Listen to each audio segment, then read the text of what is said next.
अब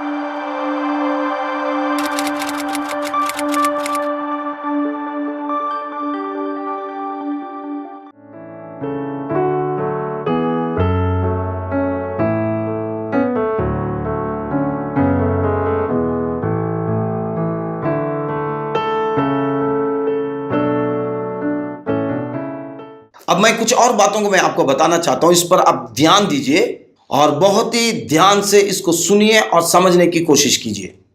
मत्ती रचित सुसमाचार उसका 28 अध्याय 19 वचन में प्रभु यीशु ने अपने चेलों को आज्ञा दी। इसको महान आज्ञा कहते हैं, ग्रेट कमीशन।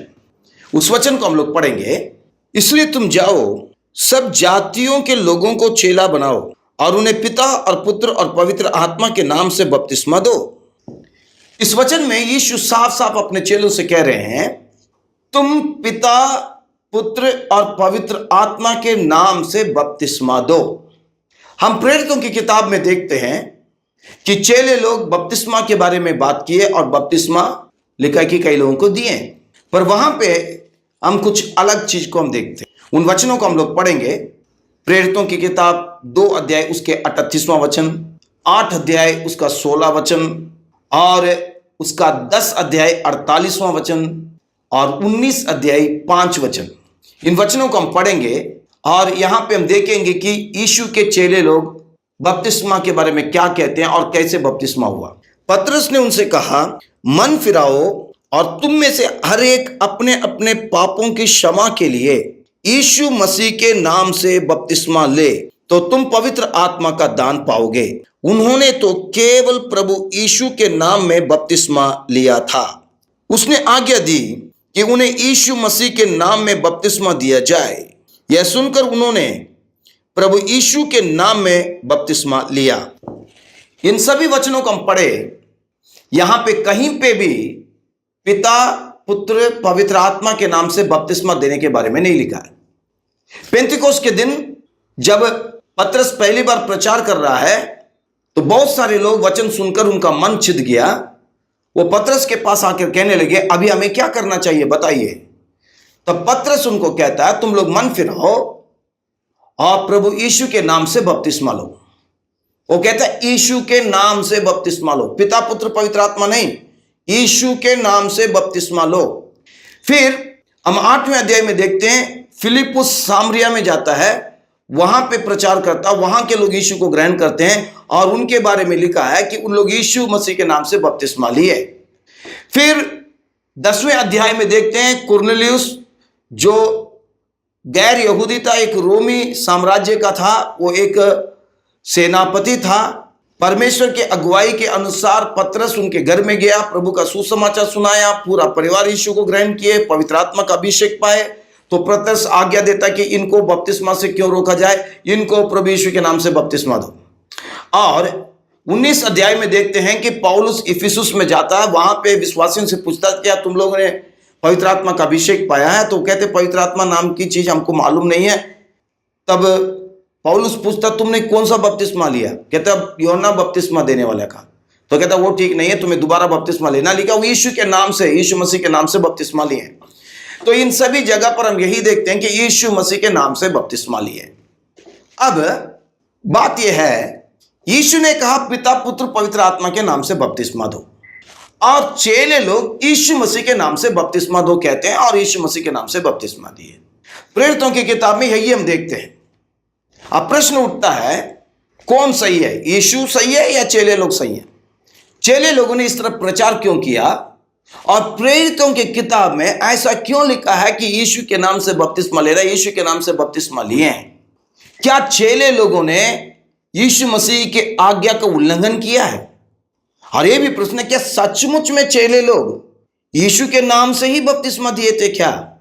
इन दिनों में मसीह समुदाय के अंदर एक खास तरह के लोग फिर रहे हैं, कलीसिया में घुस रहे हैं और प्रेरितों के किताब के इन वचनों को लेकर के हर एक व्यक्ति को कह रहे हैं, खास तौर से उन लोग जो पिता, पुत्र, पवित्र आत्मा के नाम से बपतिस्मा लिए हैं, उनको कह रहे हैं कि यह गलत है, पिता, पुत्र, पवित्र आत्मा के नाम से बपतिस्मा लेना गलत है और वो सही नहीं है।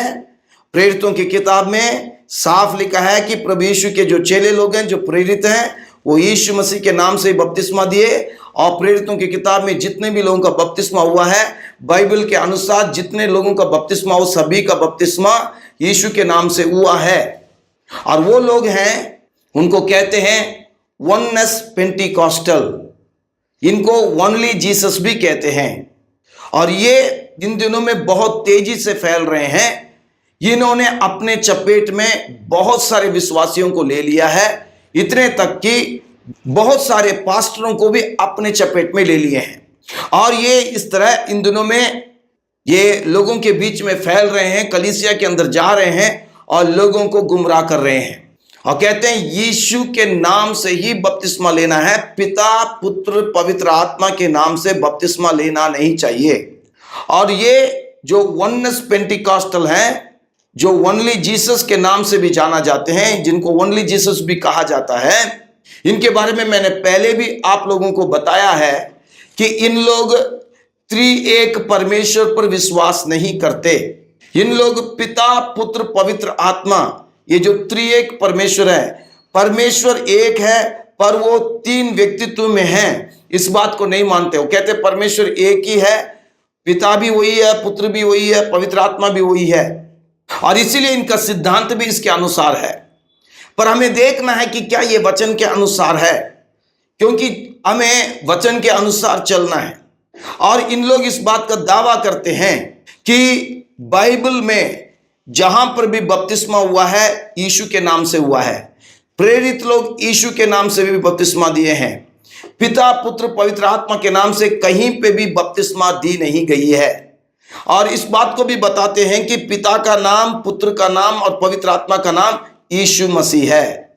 और ये भी कहते हैं कि जब यीशु के नाम से सब कुछ किया जाता है, यीशु के नाम से हम प्रार्थना करते हैं, यीशु के नाम से चंगाई होती है, यीशु के नाम से छुटकारा होता है, यीशु के नाम से दुष्ट आत्माओं को निकालते हैं, यीशु के नाम से अद्भुत काम होते हैं, तो यीशु के नाम से बपतिस्मा क्यों नहीं दे सकते?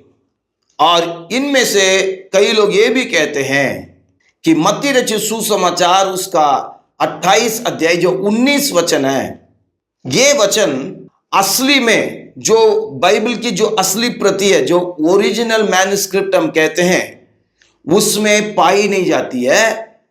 इसको कैथोलिक लोगों ने इसमें जोड़ दिया है। और ये असली में जो ओरिजिनल मैन्युस्क्रिप्ट है, जो ओरिजिनल प्रति है, उसमें ये वचन पाई नहीं जाती है। सबसे पहली बात, यीशु ने कहा पिता पुत्र पवित्र आत्मा के नाम से बपतिस्मा दो, और चेले लोगों ने कहा यीशु के नाम से बपतिस्मा लो, और यीशु के नाम से बपतिस्मा हुई है, जो वचन हम पढ़े थे। बाइबल अपने आप में विरोधाभाव में नहीं है। हम शुरू से लेकर आखिरी तक हम बाइबल के किताबों को देखते हैं कि ये एक दूसरे के साथ जुड़ा हुआ है, इसमें भिन्नता नहीं है, भेदभाव नहीं है, किसी भी बात को लेके, किसी भी विचार को लेके।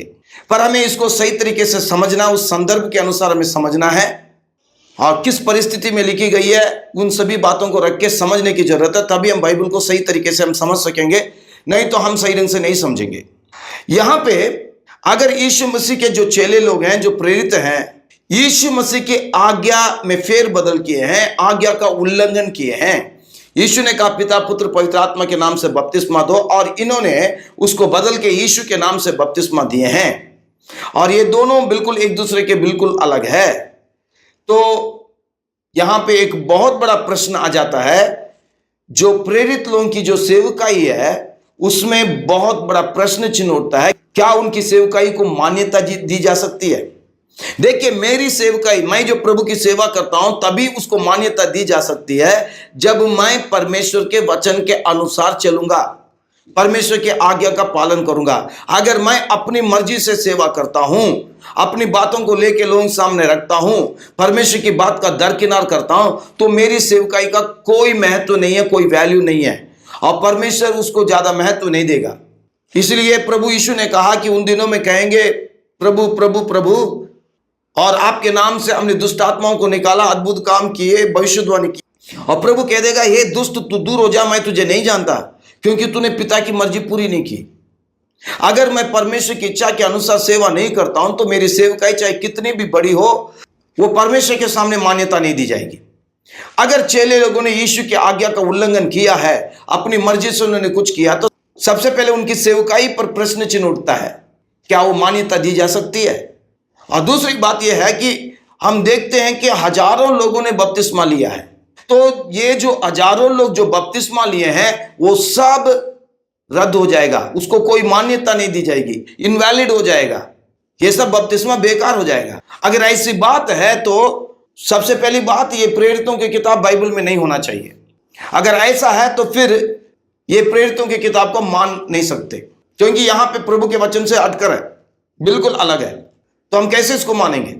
पर पवित्र आत्मा इन सभी बातों को हमारे लिए लिख के दिया है।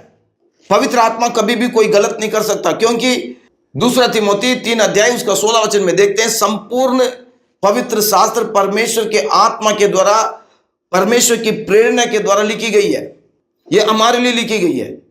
तो बाइबल के किसी भी चीज को हम गलत नहीं कह सकते। तो हमें इसको समझने की जरूरत है कि चेलों ने ऐसा क्यों किया।